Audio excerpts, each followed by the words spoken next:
Hello students, hope you all will be fine. Today in this video we are going to continue with a new topic and very important topic, the concept of torque acting on the dipole when placed in external electric field. क्या पढ़ने जा रहे हैं आज हम? Torque on a dipole. कौन सा dipole? Electric dipole. Captain uniform, पहले मैं केस किसका लेके चलूंगा? यूनिफॉर्म इलेक्ट्रिक फील्ड का लेके चलूंगा. Later on I will explain कि अगर ये फील्ड नॉन यूनिफॉर्म हो जाए तो क्या होगा. In uniform electric field topic बहुत इंपॉर्टेंट है. यहां से हर साल एग्जाम में क्वेश्चन पूछा जाता है, भले न्यूमेरिकल की फॉर्म में पूछा जाए या फिर डेरिवेशन की फॉर्म में. तो यहां पे हम क्या करते हैं, हम यूनिफॉर्म इलेक्ट्रिक फील्ड ड्रॉ कर लेते हैं. आई कैन अंडरस्टैंड आपको भी शायद नहीं पता होगा, पर 10th स्टैंडर्ड में आपने मैग्नेटिक फील्ड पढ़ा है और आपको याद होगा एक एनसीईआरटी क्वेश्चन था, यूनिफॉर्म मैग्नेटिक फील्ड कैसे ड्रॉ करते हैं? With straight parallel equidistant lines. मतलब अगर मैं ऐसे ड्रॉ कर देता हूं तो मैं यहां पे क्या रिप्रेजेंट कर रहा हूं? मैं यहां पे एक यूनिफॉर्म इलेक्ट्रिक फील्ड रिप्रेजेंट कर रहा हूं. So it is as simple as you may see. ठीक है, बन ही नहीं रहा है ये, तो क्या हो गया इसको? चलो यहां बनाते हैं. ओके, अभी अगर इलेक्ट्रिक फील्ड लाइन इधर से उधर जा रही है, मतलब सर्टेनली इधर बहुत दूर कोई पॉजिटिव चार्ज पड़ा हुआ, क्योंकि हम तो पढ़ चुके हैं कि इलेक्ट्रिक फील्ड लाइंस किधर से शुरू होती हैं? पॉजिटिव चार्ज से शुरू होती हैं और जाती किस तरफ है? नेगेटिव चार्ज की तरफ. तो सर्टेनली अगर ये इधर जा रही है तो बहुत दूर कोई नेगेटिव चार्ज पड़ा होगा. ये पिक्चर अपने दिमाग में आपको रख के चलनी है. अभी मैं यहाँ पे क्या करता हूं, इस फील्ड के अंदर एक डायपोल रख देता हूं of length 2a with charges plus q and minus q, और कितने एंगल पे रख देता हूं? फील्ड की डायरेक्शन के साथ थीटा एंगल पे रख देता हूं. लेट्स से दिस, यहां पे मेरे पास ये क्या पड़ा है? डायपोल पड़ा है. इस तरफ इसका माइनस q चार्ज है और इस तरफ इसका प्लस q चार्ज है. अब बेटा यहां पे क्या होने वाला है? Let me use some colour chalks here ताकि आपको चीजें थोड़ा हाईलाइट करके दिखा सकूं. कितने एंगल पे लिया हमने ये? We have taken it at an angle theta. किसकी डायरेक्शन किसके साथ थीटा है? इलेक्ट्रिक फील्ड वेक्टर की पी वेक्टर के साथ, क्योंकि इसका जो डायपोल मोमेंट होगा वो तो इसी तरफ होगा ना, P vector. I hope you can understand what I am trying to say. इसका पी वेक्टर तो इसी तरफ है ना. डायपोल मोमेंट किधर से किधर होता है? नेगेटिव से पॉजिटिव चार्ज की तरफ. तो जो थीटा एंगल है वो दरअसल पी वेक्टर और ई वेक्टर के बीच में है. पहली बात तो ये क्लियर होगा, राइट? थीटा क्या है? Angle between direction of dipole moment and direction of electric field. अब क्या होगा बेटा, जो नेगेटिव चार्ज है उसके ऊपर फोर्स लगेगी इस डायरेक्शन में, क्योंकि इधर कोई पॉजिटिव चार्ज पड़ा है, और वैसे भी नेगेटिव चार्जेस इलेक्ट्रिक फील्ड के क्या चलते हैं? उल्टा चलते हैं. So I told you this last time. तो इस नेगेटिव चार्ज के ऊपर, ये मैं येलो चॉक के साथ दिखा रहा हूं, फोर्स किधर को लगेगी? इस तरफ को लगेगी. और ये फोर्स कितनी होगी? Can you tell me? Let me call it F1. ये फोर्स कितनी होने वाली है, बता सकते हैं आप? फोर्स किसके बराबर होती थी? Charge into electric field. अब मैं इसको वेक्टर फॉर्म में लिखना चाहता हूं तो मुझे चार्ज का साथ में मैग्नीट्यूड भी लेना होगा, माइनस q, और यहाँ पे इलेक्ट्रिक फील्ड कितना है? E. यूनिफॉर्म इलेक्ट्रिक फील्ड का मतलब होता है कि इसके अंदर आप कहीं भी देख लो फील्ड क्या मिलेगा? सेम मिलेगा, QE. अच्छा, फिर ये जो पॉजिटिव चार्ज है इसके ऊपर, क्योंकि फील्ड उधर को जा रहा है, मतलब उधर कोई नेगेटिव चार्ज पड़ा है, दूर बड़ा नेगेटिव चार्ज पड़ा है, तो ये पॉजिटिव चार्ज उस तरफ अट्रैक्ट होगा. अब इसको भी येलो के साथ दिखा देते हैं हम यहां पे. तो ये जो फोर्स है इस तरफ जो लग रही है, ये कितनी है? Let us call it F2. अगर मैं आपसे F2 की वैल्यू पूछूं तो वो कितनी आएगी? That will be plus of QE. Do you agree with that?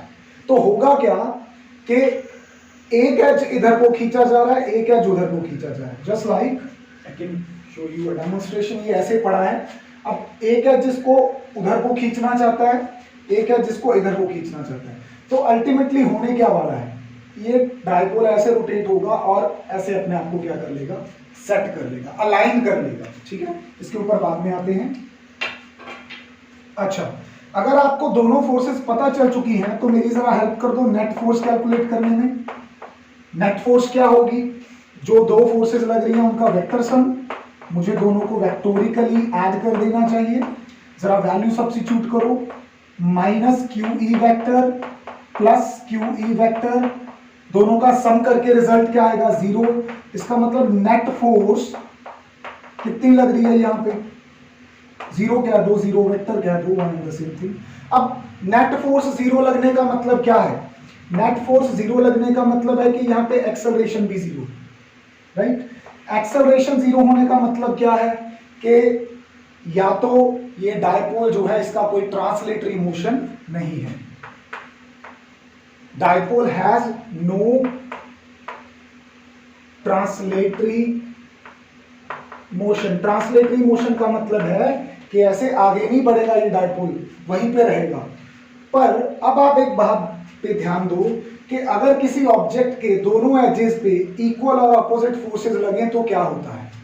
Bottle का कैप खोलते हैं हम, ठीक है, हैंडल ड्राइव करते हैं, तो उस पे जब हम इक्वल और अपोजिट फोर्सेस लगाते हैं तो क्या होता है, रोटेशन स्टार्ट हो जाती है वहां पे, जैसे स्टीयरिंग की, बॉटल के कैप की, राइट। तो यहां पे भी इस डायपोल की क्या स्टार्ट हो जाएगी, रोटेशन स्टार्ट हो जाएगी। रोटेशन के लिए हमेशा कौन रिस्पॉन्सिबल होता है, टॉर्क। जब किसी चीज पे टॉर्क लगेगा तभी वो रोटेट करेगा। तो यहाँ पे नेट फोर्स तो 0 लगेगी, लेकिन हम यहाँ पे कैलकुलेट करना चाहते हैं torque. Torque acting on dipole, right. अब टॉर्क कैलकुलेट कैसे करते हैं, ये हमने +1 में सीखा है। टॉर्क होता है either force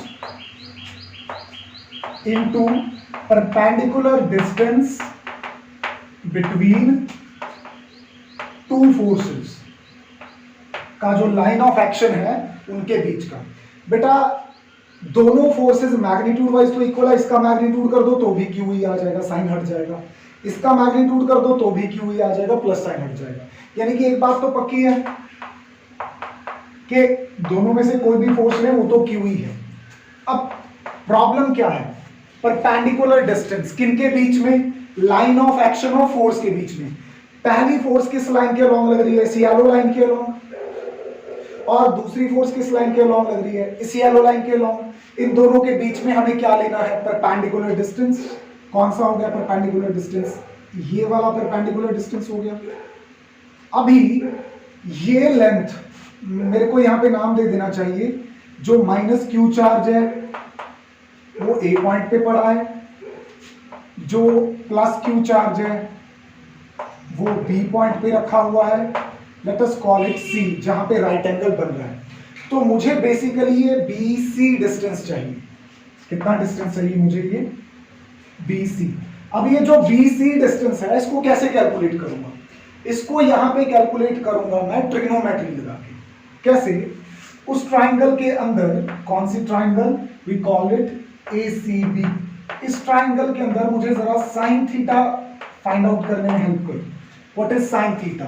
That is perpendicular upon hypotenuse. What is the perpendicular? BC. Hypotenuse कितना है, AB। ये perpendicular है, ये hypotenuse है। BC की वैल्यू तो फाइंड आउट करनी है हमें, so let's keep it as it is। AB क्या है, लेंथ ऑफ द डायपोल, और लेंथ ऑफ द डायपोल तो हमें पता ही हम कितना लेके चलते हैं, ट्वाइस ऑफ A। तो यहां से आप इजीली बता सकते हो कि BC कितना आ गया, 2A sin theta. And I should submit, I should put this value here. तो यहां पे क्या बन जाएगा, twice of A sin theta. Understood. अभी जरा थोड़े से रीअरेंजमेंट करने पड़ेंगे यहां पे। क्या, ये वाला Q और ये वाला 2a, दोनों मिलके क्या बनाएंगे, इधर charge into length of dipole. कल समझाया था आपको लास्ट लेक्चर में, क्या होता है वो होता है डायपोल मोमेंट। और डायपोल मोमेंट को कैसे डिनोट करते हैं, p के साथ में क्या बच गया, e sine of theta. So that's your expression for the torque. अब कोई कहे कि सर टॉर्क वेक्टर क्वांटिटी है तो उसको कैसे लिखेंगे, no issues. What does sine theta gives you, sine theta gives you the cross product. तो यहाँ पे p और e के बीच में मुझे क्या डाल देना चाहिए, क्रॉस डाल देना चाहिए।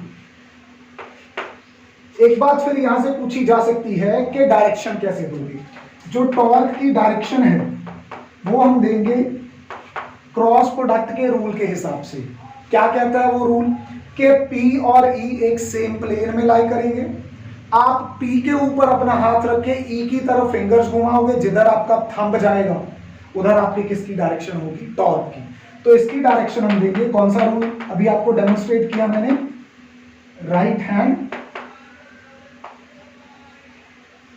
थंब रूल ऑफ कौन सी प्रोडक्ट, क्रॉस प्रोडक्ट। ये +1 में हमने किया है। इसका मतलब होता है कि p और e सेम प्लेन में लाई करते हैं। सेम प्लेन का मतलब एक ही सरफेस के ऊपर रखे हैं। आप p पे अपनी फिंगर्स रख के उसको e की तरफ रोटेट करो, या तो perpendicular out of the plane होगा, अगर p इधर है इधर है तो परपेंडिकुलर इन द प्लेन होगा। बस ये फर्क पड़ सकता है। जैसे इस केस में मैं आपको दिखाना चाहूं, e उस तरफ है p उधर को है, तो मुझे अपना राइट हैंड की फिंगर्स p पे रख लेनी चाहिए और किधर घुमानी चाहिए, e की तरफ। अगर मैं ऐसे करता हूं तो मेरा थंब किधर को है, परपेंडिकुलर इनसाइड द बोर्ड। तो इसका मतलब इस डायपोल के ऊपर जो टॉर्क लगेगा उसकी डायरेक्शन परपेंडिकुलर इनसाइड है। What do you see from this derivation, let's sum it up. कैसे सम अप करेंगे कि अगर फील्ड यूनिफॉर्म है और डायपोल किसी एंगल थीटा पे रखा गया है तो उसके ऊपर नेट फोर्स 0 लगेगी, बट नेट टॉर्क 0 नहीं होगा। विच मीन्स कि ये जो डायपोल है ये यहीं पे खड़ा होके रोटेट करता रहेगा, ऐसे एक ही जगह पे क्या करता रहेगा, रोटेट। टॉर्क लगने का मतलब है कि वहां पे क्या चल रही है, रोटेशंस चल रही है। फोर्स 0 होने का मतलब है कि ये यहीं पे खड़ा है, आगे नहीं बढ़ रहा। It is only standing at its place and rotating, right. This will happen with A torque. Last video में मैंने आपको एक चीज ढूंढने के लिए कही थी कि डायपोल्स का कॉन्सेप्ट माइक्रोवेव के अंदर खाना गर्म करने में कैसे हेल्प करता है। The answer lies here. I hope के इसके बाद मुझे किसी का आंसर मिले तो आई कैन सी, पर अभी तक मेरे पास वो आंसर नहीं आया था कमेंट सेक्शन में। तो जब खाने को गर्म होने के लिए रखते हैं, उसके ऊपर जब माइक्रोवेव्स पड़ती हैं, तो माइक्रोवेव्स का जो इलेक्ट्रिक फील्ड पोर्शन होता है, इलेक्ट्रिक पार्ट होता है, वो खाने के अंदर प्रेजेंट मॉइस्चर के डायपोल्स को, H2O के डायपोल्स को क्या करने लगता है, रोटेट करने लगता है। जब वो डायपोल्स अपनी जगह पे रोटेट करने लगेंगे सभी, तो एक दूसरे से क्या करेंगे, कांटेक्ट में आएंगे, फ्रिक्शन होगा, फ्रिक्शन से क्या प्रोड्यूस होगी, हीट। उसी हीट से खाना क्या होता है, गर्म। हाँ, अभी जो सिरामिक बर्तन है या जो स्पेशल टाइप का रबर है जिसके अंदर खाना डाला है, वो रबर के अंदर तो मॉइस्चर नहीं है, तो वहां पे कुछ रोटेट नहीं कर रहा तो उसके हीट होने के चांसेस ही पैदा नहीं होते। तो इसीलिए जिस खाने में मॉइस्चर होता है वो माइक्रोवेव के अंदर बहुत जल्दी और बहुत ज्यादा हीट अप हो जाता है, और जो बर्तन होते हैं जिनके अंदर वाटर प्रेजेंट होता ही नहीं है, बर्तन की सरफेस है, उस सरफेस के अंदर तो मेटल, रबर या इंसुलेटर कोई ऐसी चीज है, वहां पे तो वाटर मॉलिक्यूल्स नहीं है ना, तो इसीलिए वो गर्म नहीं होता। सिर्फ कन्वेक्शन या रेडिएशन की हीट से कुछ वहां पे गर्मी हो सकती है बर्तन में, पर डायपोल्स की वजह से सिर्फ खाना गर्म होता है। So the physics lies in your kitchen, ठीक है। तो यहां से सम अप करो, क्या पता चला, अगर फील्ड यूनिफॉर्म है तो डायपोल के ऊपर नेट फोर्स 0 होगी, पर नेट टॉर्क 0 नहीं होगा। डायपोल अपनी जगह पे क्या करेगा, रोटेट करता रहेगा, राइट। इसके बाद हमें यहां पे बताना होता है कि मैक्सिमम फोर्स कब लगेगी। We want to see which is the case of maximum force and which is the case of minimum force। तो यहां पे अगर आपने डायपोल एक बार चूज कर लिया तो P आपका फिक्स हो गया, आपने फील्ड भी वहां पे एक बार सेलेक्ट कर रखा है, तो सारा जो टॉर्क डिसाइड करने का फैक्टर आ जाता है वो किसके ऊपर आ जाता है, साइन थीटा के ऊपर। साइन जिस एंगल पे मैक्सिमम वैल्यू देगा आपका टॉर्क भी मैक्सिमम होगा, साइन जिस एंगल पे मिनिमम वैल्यू देगा टॉर्क भी मिनिमम हो जाएगा। अब साइन की मैक्सिमम वैल्यू कितनी होती है 1, कब कब 90 डिग्री पे। तो मैक्सिमम फोर्स कब होगी, जब आपका थीटा कितने डिग्री होगा 90 डिग्री। यानी कि इसको मैं डायग्रामेटिकली रिप्रेजेंट करने की कोशिश करूं तो अगर ये फील्ड है ऐसे, तो आपका जो डायपोल है वो इस तरह से होना चाहिए, नीचे माइनस क्यू चार्ज ऊपर प्लस क्यू चार्ज। तो पी किधर हो गया ऊपर को, फील्ड हो गया इधर को, तो ये नेट एंगल आपका कितने का बन गया 90 डिग्री का। सो this is how you can get the maximum torque. अच्छा, मिनिमम टॉर्क कैसे ऑब्टेन करो, sorry maximum force, minimum force कैसे आएगी, मिनिमम फोर्स भी कौन डिसाइड करेगा, साइन थीटा। साइन थीटा की मिनिमम वैल्यू कितनी होती है 0, और कब होती है, जब थीटा खुद क्या हो जाए 0 हो जाए, जिसका मतलब मिनिमम फोर्स आपको कब मिलेगी, जब थीटा क्या होगा 0 डिग्री। जिसका मतलब है कि इसको मैं डायग्रामेटिकली कैसे शो करूंगा, डायग्रामेटिकली मैं इसको शो करूंगा कि अगर इलेक्ट्रिक फील्ड इस डायरेक्शन में है in that manner from my left to my right, तो जो डायपोल मोमेंट है वो भी लेफ्ट टू राइट ही हो जाए, मतलब इधर से लेके इधर। तो अभी P की भी डायरेक्शन वही आ गई और E की भी डायरेक्शन सेम है, दो वेक्टर सेम डायरेक्शन में, तो एंगल 0 हो जाता है उनके बीच में। ठीक है, ओके। अब आपको यहां पे समझ आया, मतलब एक यूनिफॉर्म फील्ड डायपोल को अपनी डायरेक्शन में अलाइन करने की कोशिश करता है। अच्छा, लेकिन सीबीएसई जब सवाल पूछती है तो वहां पे वो एक काउंटर क्वेश्चन करती है कि ये तो आपने सब कर लिया, समझ गए आपकी बात कि फील्ड यूनिफॉर्म है। अगला सवाल जो यहाँ पे खड़ा होता है वो ये है कि अगर फील्ड नॉन यूनिफॉर्म होगा तो क्या होने वाला है। देखो बेटा, नॉन यूनिफॉर्म फील्ड का मतलब होता है कि कहीं पे फील्ड की वैल्यू ज्यादा है और कहीं पे फील्ड की वैल्यू क्या है, कम है। अब जहां पे फील्ड की वैल्यू, इलेक्ट्रिक फील्ड इंटेंसिटी की वैल्यू ज्यादा होगी, वहां पे फोर्स भी ज्यादा लगेगी डायपोल के एज के ऊपर। जिस एज की तरफ जो फील्ड है वो वीक होगा तो वहां पे फोर्स कम लगेगी। अब किसी चीज के एक एज पे फोर्स ज्यादा लगे, एक एज पे फोर्स कम लगे, तो वहां पे नेट फोर्स का कोई ना कोई आंसर आएगा। यानी कि अगर फील्ड जो है वो नॉन यूनिफॉर्म हो जाता है, the field is non uniform, तो वहां पे नेट फोर्स भी लगेगी और नेट टॉर्क भी लगेगा। ठीक है, हाँ एक बात हो सकती है कि अगर वहां पे ऐसा हुआ कि जो डायपोल मोमेंट है, यहां पे केस बना लेते हैं, ये ना एक बड़ी कॉम्प्लिकेटेड सी डायग्राम है तुम्हारी एनसीईआरटी बुक में, शायद तुम्हें समझ ना आए, पर मैं इसको अभी क्रैक करने वाला हूं, यहां पे आपको इजी करके समझाने वाला हूं। केस 1 है कि जब डायपोल मोमेंट जो है किसी डायपोल का वो पैरेलल हो किसके, इलेक्ट्रिक फील्ड के। कौन सा इलेक्ट्रिक फील्ड की, नॉन यूनिफॉर्म वाला। कहने का मतलब है कि इलेक्ट्रिक फील्ड इधर को है, ठीक है, इंक्रीजिंग इलेक्ट्रिक फील्ड, यहां से मेरा मतलब है। पहली बात तो नॉन यूनिफॉर्म फील्ड बनाना सिखा दूं कैसे। सपोज ये मैंने बनाया है, यहां ये मैंने क्या बनाया, यहाँ पे नॉन यूनिफॉर्म फील्ड बनाया। कैसे पता चला, सर ये तो स्ट्रेट लाइंस है, ये तो आपने बताया था यूनिफॉर्म है। बेटा इनके बीच का गैप देखो, यहाँ गैप बहुत ज्यादा है, यहाँ कम, यहाँ और कम। ठीक है, तो ये इक्वी डिस्टेंट नहीं है। इक्वी डिस्टेंट का मतलब है कि यहाँ पे लाइंस दूर दूर हैं। अगर लाइंस खुली खुली हो, दूर दूर हो, तो इसका मतलब यहाँ पे फील्ड क्या है, वीक है। अगर मैं 3 पॉइंट इमेजिन कर लूं यहाँ पे, तो किस पॉइंट के लिए लाइंस सबसे ज्यादा नजदीक है, ए के लिए बहुत दूर दूर है, बी के लिए थोड़ा कम दूर है, सी के लिए नजदीक है बिल्कुल।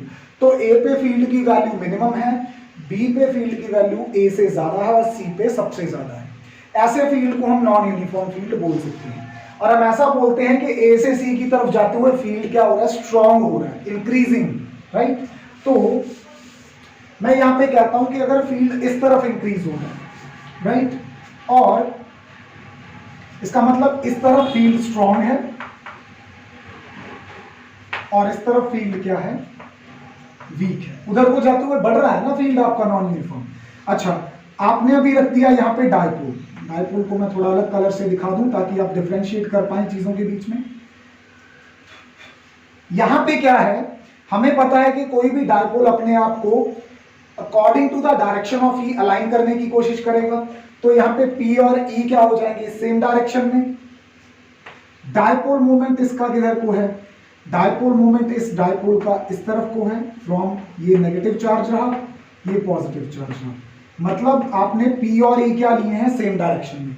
तो मुझे ये बात बताओ, इस पॉजिटिव चार्ज पे जो इस तरफ को फोर्स लगेगी F1 in the direction of field, और इसके ऊपर इधर को लगेगी F2, मुझे बताओ F1 और F2 में से कौन ज्यादा है। You can easily see that. देखो, पॉजिटिव चार्ज जिस एंड पे है उधर फील्ड क्या है, स्ट्रॉन्ग।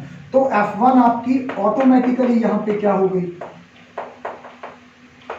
F1 फोर्स का मैग्नीट्यूड जो है वो F2 से ज्यादा होगा। क्यों, फील्ड इस तरफ स्ट्रॉन्ग है तो इस एज पे ज्यादा फोर्स लगेगी, इस एज पे फोर्स क्या लगेगी, कम। तो अगर F1 ज्यादा है तो डायपोल किधर को जाना शुरू हो जाएगा, इन the direction of strong field. तो हम यहां पे क्या करेंगे, जो नेट फोर्स है is in the direction of increasing field. जो नेट फोर्स है, मतलब नेट फोर्स यहां पे क्या, F1 और F2 का वेक्टर सम कह दो, या फिर अगर मैग्नीट्यूड वाइज चलना चाहते हो तो तुम कह दो कि F1 माइनस F2, क्योंकि ऑफ कोर्स F1 ज्यादा है, इस एज पे फोर्स ज्यादा, इधर से इसको फील्ड ज्यादा खींच रहा है अपनी तरफ, क्योंकि इधर फील्ड स्ट्रॉन्ग है, इधर फील्ड वीक है, तो इसको उतनी फोर्स से नहीं खींच पा रहे हैं। तो अगर आप एक चीज को दोनों तरफ से खींचो और उधर फोर्स ज्यादा लगे तो चीज किधर जाएगी, उसी तरफ जाएगी। तो आप कहोगे कि नेट फोर्स उसी डायरेक्शन में लग रही है, सेम इज हैपनिंग हियर। तो एनसीईआरटी की इस डायग्राम का मतलब ये है कि अगर डायपोल मूवमेंट की डायरेक्शन इलेक्ट्रिक फील्ड की डायरेक्शन के पैरेलल हो, किसमें, किसी नॉन यूनिफॉर्म इलेक्ट्रिक फील्ड में, तो जो नेट फोर्स लगती है वो इंक्रीजिंग फील्ड की तरफ लगती है। किधर लगती है, इंक्रीजिंग फील्ड की तरफ। अभी मैं यहां पे क्या करने वाला हूं, बस एक छोटा सा चेंज करूंगा। मैं यहां पे पैरेलल की बजाय क्या कर दूंगा, एंटी पैरेलल कर दूंगा। ये केस हो गया 2, फील्ड जा रहा उधर को। अब मैं यहां पे क्या करता हूं कि पॉजिटिव चार्ज इधर रख देता हूं और इधर रख देता हूं नेगेटिव चार्ज। ठीक है, फील्ड तो उसी तरफ जा रहा है, उधर को ही स्ट्रॉन्ग है। अब P उधर को है, तो ये जो डायपोल मूवमेंट था मेरा, इसकी डायरेक्शन तो नेगेटिव टू पॉजिटिव होती है, तो ये हो जाएगा इधर को। अभी इस येलो एरो की डायरेक्शन देखो और इधर इसकी व्हाइट एरो की इलेक्ट्रिक फील्ड की डायरेक्शन देखो।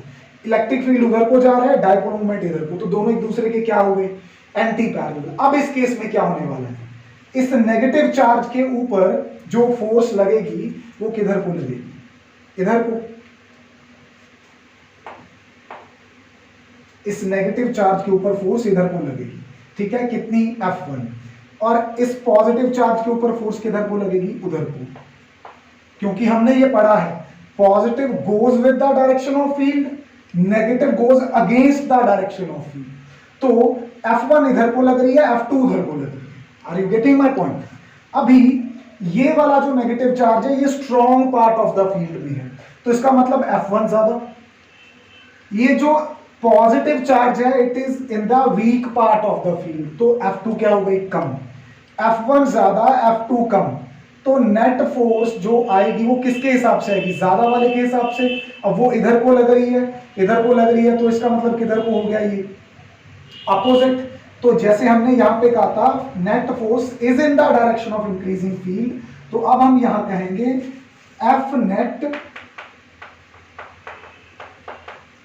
Is opposite to the direction of increasing field. Field तो बढ़ रहा है उधर को, लेकिन F1 ज्यादा है, वो किधर को है, इधर को। तो जो नेट फोर्स है वो F1 के हिसाब से इधर को ज्यादा है, अपोजिट टू द फील्ड। तो ये कॉम्प्लिकेटेड सी डायग्राम इतनी आसान थी, ठीक है। नहीं समझ में आएगा तो इसी को एक बार रिवाइंड करके दोबारा देखना। If there is any problem further ask me in the comment section, okay. So this is all about कि अगर फील्ड नॉन यूनिफॉर्म हो जाए तो क्या होगा। ठीक है, इंपॉर्टेंट टॉपिक था, आई hope you have understood this. अभी इसको थोड़ा और सॉलिडिफाई करने के लिए आपके दिमाग में मैं यहां पे इसकी एक न्यूमेरिकल प्रॉब्लम लेके चलता हूं, ठीक है। न्यूमेरिकल प्रॉब्लम बड़ी सिंपल है, स्टेटमेंट लिख लेते हैं इसकी, या मैं रीड आउट कर देता हूं स्टेटमेंट और पर्टिकुलर्स लिख लेता हूं। An electric dipole when held at 30 degree with respect to uniform electric field of 10 raised to power 4 newton पर कूलम। कोई इलेक्ट्रिक डायपोल है, उसको कितने डिग्री पे रखा गया है, उसको 30 डिग्री पे रखा गया है, ठीक है। 30 डिग्री पे रखने का मतलब कि P वेक्टर की जो एंगल है वो E वेक्टर के साथ 30 डिग्री है, P और E के बीच, ठीक है। और यहाँ पे जो इलेक्ट्रिक फील्ड हमें बताया गया है वो कितना बताया गया, it is 10 raised to power 4 newton पर कूलम। चलो, experiences a torque of 9 into 10 raised to power minus 26 Newton coulomb.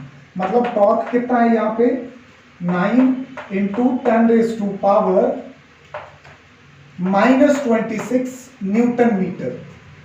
Calculate the dipole movement, क्या पूछा गया है, डायपोल मूवमेंट पूछा गया है, ठीक है। कैलकुलेट करते हैं इसको। हमें पता है कि टॉर्क का फॉर्मूला होता है PE sin थीटा। कैलकुलेट क्या करना चाहते हैं, P। क्या हमें टॉर्क गिवन है, torque, yes we are given, और यूनिट इसकी SI है, न्यूटन पर मीटर। इलेक्ट्रिक फील्ड E कितना है, 10 raised to power 4 न्यूटन पर coulomb in SI unit. Sine of 30, okay. तो अब यहाँ पे निकालना क्या है, P, फॉर्मूला यहाँ पे रीअरेंज कर लो, ये चीज आ जाएगी। Just substitute the values now. 9 into 10 raised to power minus 26 divided by electric field कितना है 10 raised to power 4, और यहाँ पे साइन के साथ कितना आ जाएगा 30। अब वैल्यूज और थोड़ा अरेंज कर लेते हैं यहाँ पे। 9 10 raised to power minus 26 और साथ में क्या आ गया नीचे से ऊपर -4। साइन 30 की वैल्यू क्या होती है, साइन 30 की वैल्यू 1/2, तो ये ऊपर जाएगा। 9 2s are 18 into 10 raised to power यहाँ पे क्या बन जाएगा -30। अगर आप यहाँ पे डेसिमल चाहते हो तो यहाँ पे पावर कितनी रह जाएगी 29, एक पावर आपने यहाँ पे यूज कर दी। क्या कैलकुलेट किया था, ये डायपोल मोमेंट, और डायपोल मोमेंट की यूनिट बता दो जरा फटाफट से, capital C small m, coulomb metre. This is how you can solve the numericals. एक और प्रॉब्लम लेके चलता हूं मैं, बड़ी इंटरेस्टिंग सी प्रॉब्लम है, लेट्स सॉल्व दैट आल्सो। क्या स्टेटमेंट है यहाँ पे, किसी दूसरी बुक से है। द प्रॉब्लम इज, क्या कैलकुलेट करने को बोला है, यहां पे हमें बताने को बोला है, show diagrammatically the orientation of dipole in the field where torque is half of the maximum value। ये लाइन इंपॉर्टेंट है, torque is half of the maximum value। कोई डायपोल है, कोई डायपोल है, उसको यूनिफॉर्म इलेक्ट्रिक फील्ड में रखा गया है। जब उसको यूनिफॉर्म इलेक्ट्रिक फील्ड में किसी एंगल पे रखा गया, हमें वो एंगल नहीं पता, तब उसका टॉर्क मैक्सिमम वैल्यू से हाफ है। अब आपको बताना ये है कि वो एंगल कितना है और उसको डायग्रामेटिकली कैसे शो करें। क्या गिवन है कि जो टॉर्क है वो हाफ है किसका, maximum value. Got my point. अच्छा, टॉर्क का फॉर्मूला क्या होता है, PE sin theta. Maximum torque कितना होता है, अब आप कहोगे सर ये कैसा सवाल है। देखो, हमने टॉर्क का फॉर्मूला पढ़ा, PE sin थीटा होता है। टॉर्क मैक्सिमम कब होता है, टॉर्क मैक्सिमम तब होता है जब थीटा कितना हो जाए 90, और sin 90 की वैल्यू क्या होती है 1। तो टॉर्क मैक्सिमम मतलब कितनी value, P into E। Understood. तो अभी यहां से साइन थीटा तो कैलकुलेट करना बड़ा आसान हो गया। तो थीटा यहां से कितना आ गया, साइन थीटा कब 1/2 वैल्यू देता है, अभी तो किया 30 डिग्री पे। अगर थीटा 30 डिग्री है तो आपको इसको डायग्रामेटिकली शो कर देना है। ऐसे छोटे छोटे क्वेश्चन आपको 1 या 2 मार्क में डेफिनेटली देखने को मिलेंगे। तो ये अगर E की डायरेक्शन है तो मुझे P की डायरेक्शन इससे कितने डिग्री पे दिखानी है, मुझे 30 डिग्री पे दिखानी है। तो ये किसका एंगल हो गया, ये हो गया P का एंगल, मतलब किसका, डायपोल मोमेंट का। P और E के बीच में ही तो एंगल होता है ये थीटा, तो थीटा अपना यहाँ पे कितना आ गया 30 डिग्री। तो इस तरह के सिंपल क्वेश्चन आपको इसको सॉल्व करने इस टॉपिक के जरिए आने चाहिए। That's all about today's topic. अगले बार एक बिल्कुल फ्रेश टॉपिक के साथ स्टार्ट करेंगे and that topic is also important for your board exams. Till then take care of yourself, thank you, good bye.